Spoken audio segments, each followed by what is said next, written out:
الحمد لله نحمده ونستعينه ونستغفره ونعوذ بالله من شرور أنفسنا ومن سيئات أعمالنا. من يهده الله فلا مضل له ومن يضلل فلا هادي له، وأشهد أن لا إله إلا الله وحده لا شريك له.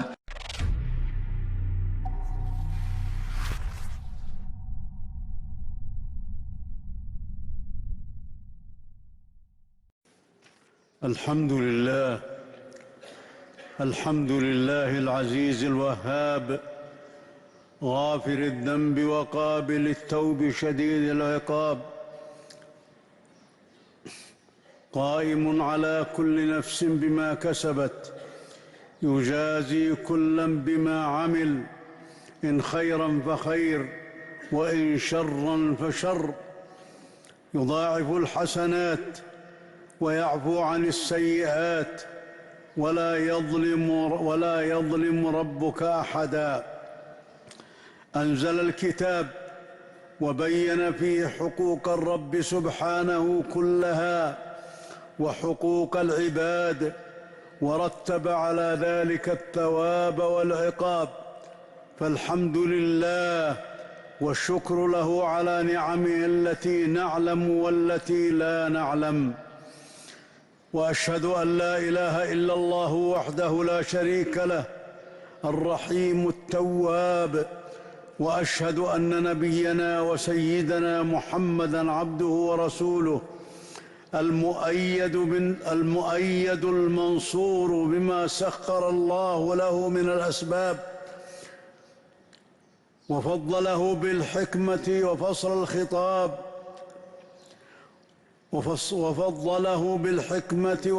الخطاب، اللهم صل وسلم وبارك على عبدك ورسولك محمد وعلى الآل والأصحاب. أما بعد، فاتقوا الله تعالى بمعرفة حقوقه والقيام بها، وزكوا أنفسكم بالأوامر امتثالا، وبالمنهيات بعدا وبغضا لها وهجرا. Takwa adalah jaminan untuk meraih keridhaan dari Allah Subhanahu wa Ta'ala dan surganya, dan sebagaimana ia merupakan pelindung yang menepis kemurkaan Allah dan juga azabnya. Kaum muslimin, raihlah keselamatan dan kebahagiaan, dan tempuhlah jalan yang lurus, dan menghimpun banyak-banyak jalan duniawi dan jalan-jalan akhirat, sebagaimana jalan tersebut yang akan mengantarkan kepada surga yang penuh kenikmatan.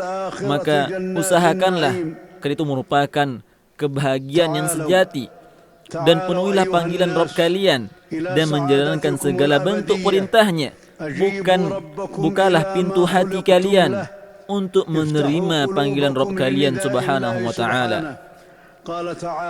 Allah Ta'ala berfirman, wahai manusia, sembahlah Rabb kalian yang telah menciptakan kalian dan orang-orang yang sebelum kalian, agar kalian bertakwa, dan dialah menjadikan bagi kalian bumi sebagai hamparan dan langit sebagai atap, dan dialah yang menurunkan air hujan dari langit, lalu dia menghasilkan dengan hujan tersebut buah-buahan sebagai rezeki untuk kalian. Oleh karenanya, janganlah kalian mengadakan tandingan-tandingan bagi Allah, padahal kalian mengetahuinya.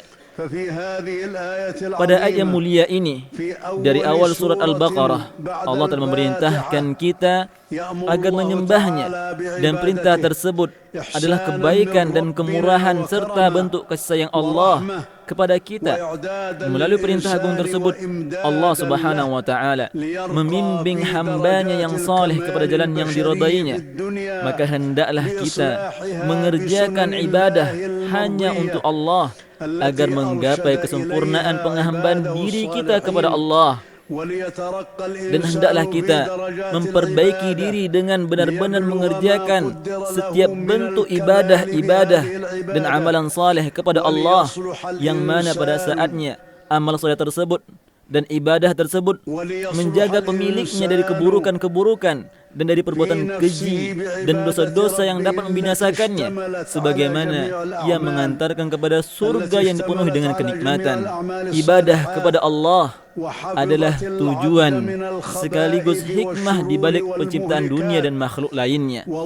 Allah Ta'ala berfirman, tidaklah kami ciptakan langit dan bumi dan apa yang ada di antara keduanya secara bermain-main. Tidaklah kami ciptakan keduanya kecuali dengan hak, akan tetapi kebanyakan dari mereka tidak mengetahui. Dan Allah Ta'ala juga berfirman, tidaklah aku menciptakan jin dan manusia kecuali untuk beribadah kepadaku. Aku tidak menghendaki rezeki sedikit pun dari kalian, dan tidak menghendaki agar mereka memberi makan kepadaku. Sungguhnya Allah yang maha memberi rezeki, yang mempunyai kekuatan lagi sangat kokoh. Allah Ta'ala berfirman, bukankah aku telah berpesan kepadamu dan sungguh-sungguh, wahai anak cucu Adam, bahawa janganlah kalian menyembah setan. Sungguhnya setan adalah musuh yang nyata bagi kalian. Begitu juga sembahlah aku, dan inilah jalan yang lurus. Allah Ta'ala juga berfirman, orang-orang yang telah kami berikan Alkitab kepada mereka, mereka bergembira dengan apa yang kitab ini turunkan kepadamu, wahai Muhammad. Di antara golongan-golongan itu ada yang mengingkari sebagiannya, dan katakanlah, sesungguhnya aku hanya diperintahkan untuk menyembah Allah dan tidak mempersekutukannya, dan hanya kepadanya aku menyeru, dan hanya kepadanya lah aku kembali.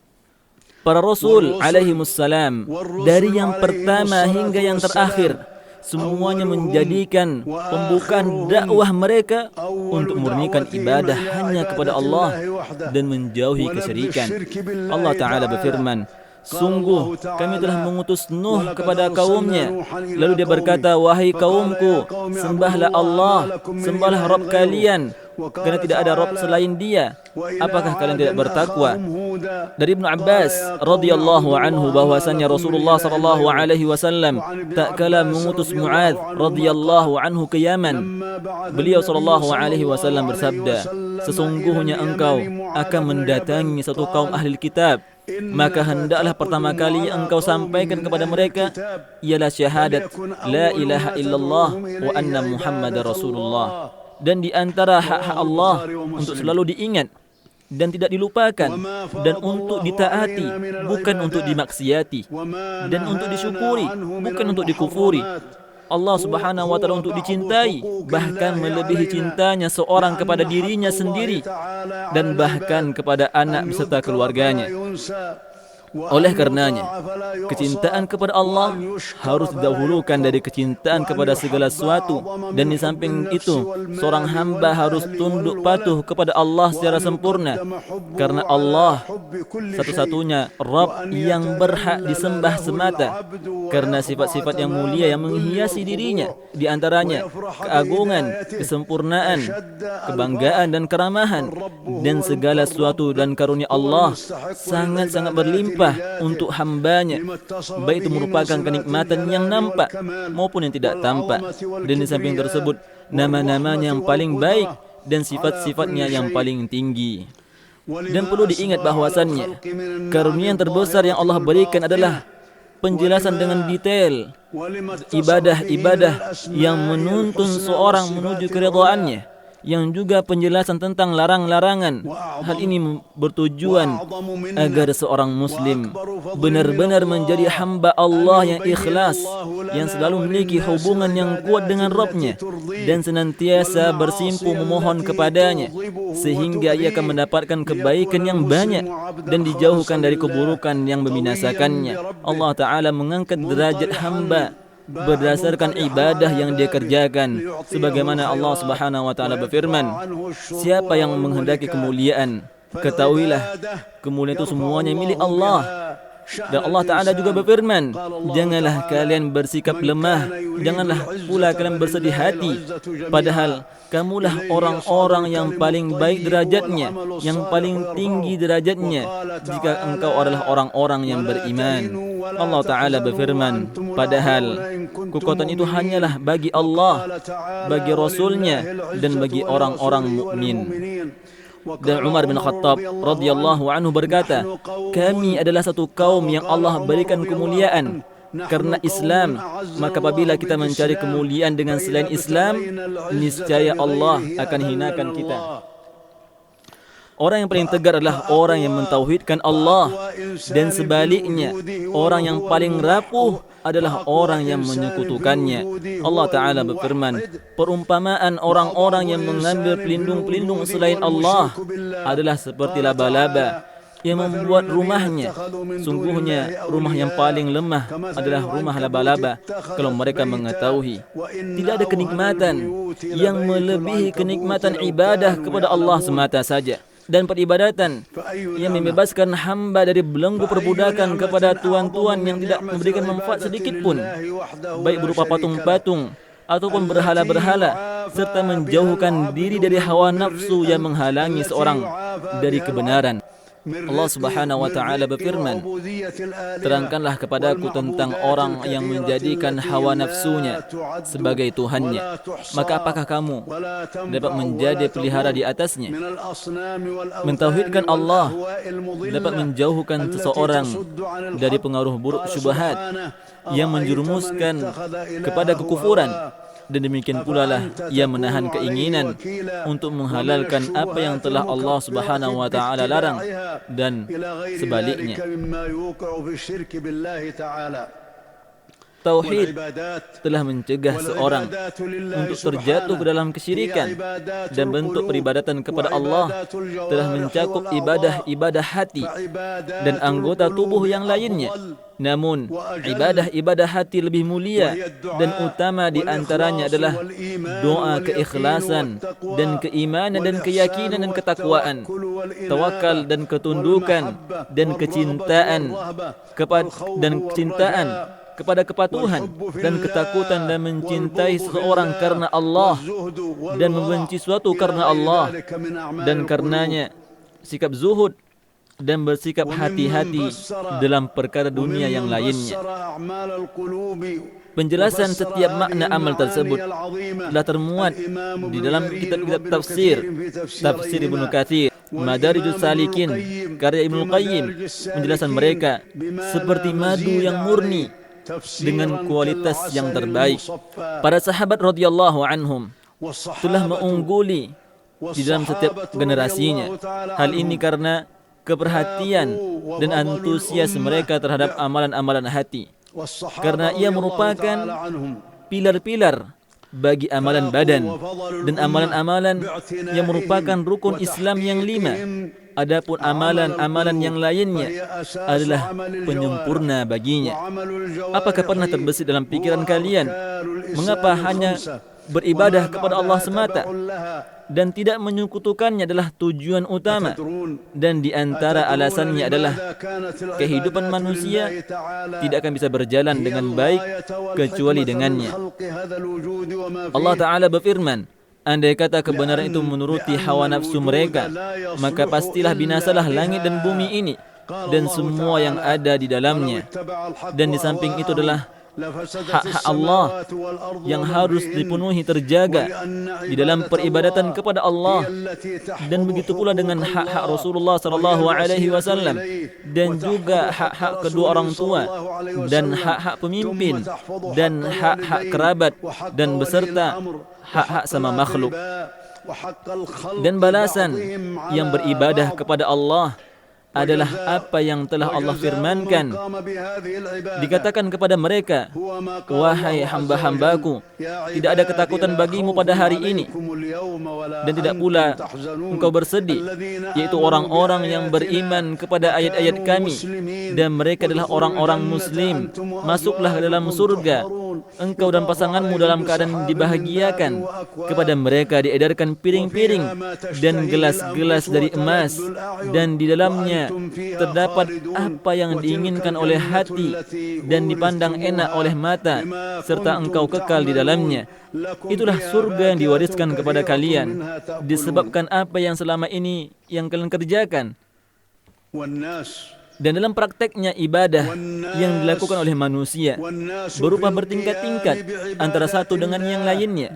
Kedudukan yang pertama yang akan dicapai oleh seorang apabila ia mengerjakan amalan-amalan saleh yang mengharapkan ridha dan pahala dari Allah, maka dengan demikian ia telah menghimpun dua kebaikan. Inilah derajat yang diraih oleh kaum Muhajirin dan Ansar dan beserta orang-orang yang meneladani mereka dengan baik. Allah Ta'ala berfirman, dan juga bagi orang yang fakir yang berhijrah, yang diusir dari kampung halamannya, dari harta benda mereka, kerana mencari karunia dari Allah dan juga keridhaannya, dan mereka menolong Allah dan Rasulnya, mereka itulah orang-orang yang benar. Jadi maksud amal saleh yang mereka kerjakan adalah untuk meraih keutamaan berupa pahala dan keridhaan Allah. Allah Ta'ala berfirman, dan bersabarlah engkau wahai Muhammad bersama-sama dengan orang-orang yang menyuruh kepada Rabbnya di pagi dan di senja hari dengan mengharapkan keridhaannya. Dalam ayat yang lainnya Allah Ta'ala berfirman, jika engkau benar-benar keluar untuk berjihad untukku dan untuk mencari keridhaanku, maka janganlah engkau berbuat demikian. Hendaklah kalian bersungguh-sungguh untuk mencari keridhaan Allah serta mengharapkan pahala dari Allah, agar engkau masuk dalam golongan-golongan orang-orang yang meneladani para sahabat Nabi dengan baik. Adapun kedudukan yang kedua adalah golongan yang mengerjakan amalan saleh yang mengharapkan pahala dari Allah, namun terkadang lalai dari menghadirkan rasa harap ridha kepada Allah. Walaupun demikian, mereka tetap berada dalam kebaikan dan amalan saleh yang dibalas dengan balasan yang sempurna.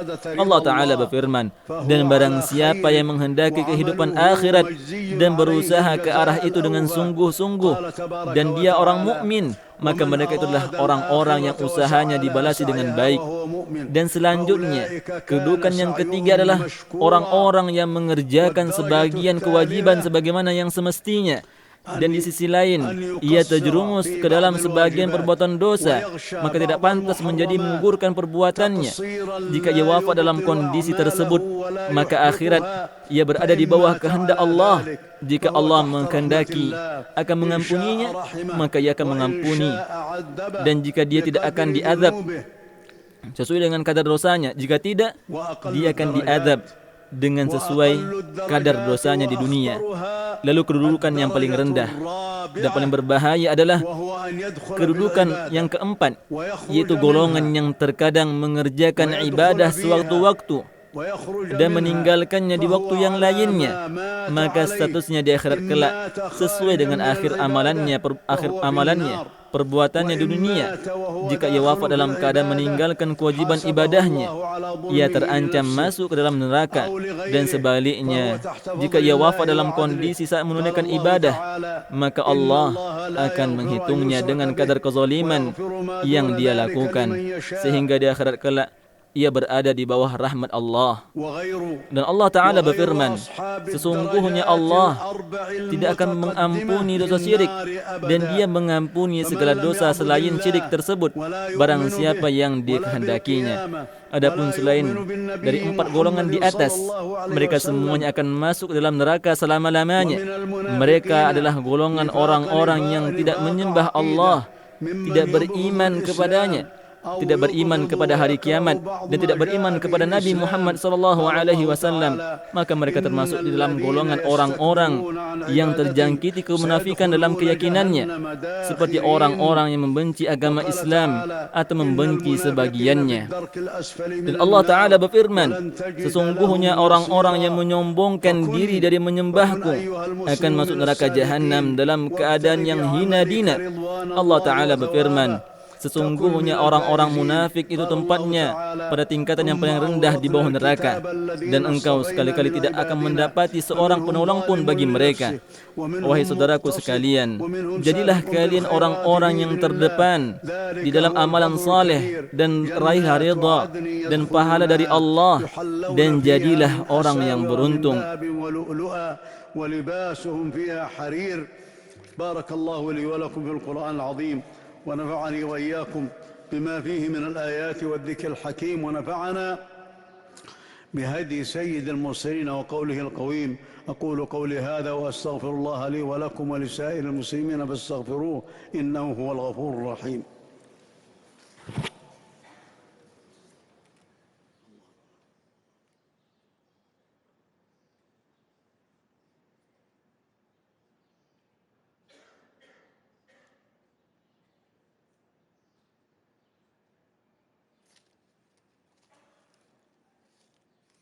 الحمد لله الواحد الأحد لم يلد ولم يولد ولم يكن له كفوا أحد وأشهد أن لا إله إلا الله وحده لا شريك له الإله الصمد وأشهد أن نبينا وسيدنا محمدًا عبده ورسوله اللهم صل وسلم وبارك على عبدك ورسولك أفضل من صلى لربه وتعبد وعلى آله وصحبه الذين Kerjakanlah amalan-amalan saleh dan berprasangka baiklah kepada Allah.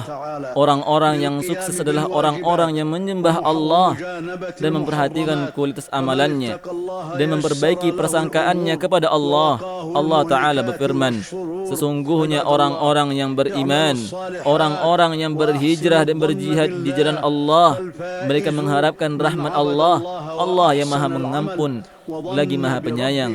Dalam hadis qudsi Allah Subhanahu wa taala berfirman, makna sabda Nabi sallallahu alaihi wasallam, Allah Subhanahu wa taala berfirman, aku menurut persangkaan hambaku terhadapku. Maka jangan sampai kita tidak mempedulikan amalan kita tersebut, karena Allah Ta'ala berfirman, pada hari itu orang-orang munafik baik laki-laki maupun perempuan berkata kepada orang-orang yang beriman, tunggulah kami ingin mengambil cahayamu kepada mereka. Lalu dikatakan, kembalilah engkau ke belakang dan carilah sendiri cahaya untukmu. Lalu di antara mereka dipasangkan dinding pemisah yang berpintu, dan di sebelah di dalamnya ada rahmat dan di luarnya ada azab. Orang-orang munafik memanggil mereka, orang-orang beriman, bukankah kami dahulu bersama kalian? Mereka menjawab, benar, tapi kalian mencelakakan diri kalian sendiri dengan kemunafikan kalian, menunggu-nunggu kebiasaan kami, meragukan ajaran agama Islam, dan ditipu oleh angan-angan kosong sampai datang ketetapan Allah.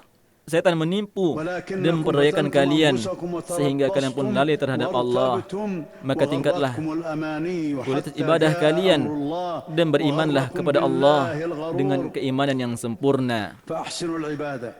فأحسنوا العبادة وثقوا بالله الجواد الكريم اللهم أعز الإسلام والمسلمين وأذل الشرك والمشركين واخذل الكفرة والملحدين اللهم اغفر لموتانا وموتى المسلمين واشف مرضانا ومرضى المسلمين ويسر أمورنا وأمور المسلمين وارفع الشدائد والكربات عن المسلمين واحفظ بلادنا وجنودنا يا رب العالمين اللهم وفق خادم الحرمين الشريفين لما تحب وترضى اللهم واعنه على كل خير اللهم وفق ولي عهده رئيس مجلس الوزراء لما تحب وترضى واعنه على كل خير يا رب العالمين عباد الله إن الله وملائكته يصلون على النبي يا أيها الذين آمنوا صلوا عليه وسلموا تسليما وقد قال صلى الله عليه وسلم من صلى علي صلاة واحدة صلى الله عليه بها عشرا اللهم وارض عن الصحابة أجمعين وعن الخلفاء الراشدين الأئمة المهديين أبي بكر وعمر وعثمان وعلي وعن سائر الصحابة أجمعين يا رب العالمين وعنا معهم بمنك وكرمك ورحمتك يا أرحم الراحمين عباد الله إن الله يأمر بالعدل والإحسان وإيتاء ذي القربى وينهى عن الفحشاء والمنكر والبغي يعظكم لعلكم تذكرون فأوفوا بعهد الله إذا عاهدتم ولا تنقضوا الأيمان بعد توكيدها وقد جعلتم الله عليكم كفيلا إن الله يعلم ما تفعلون واذكروا الله العظيم الجليل يذكركم واشكروه على نعمه وفضله وآلائه يزدكم ولذكر الله أكبر والله يعلم ما تصنعون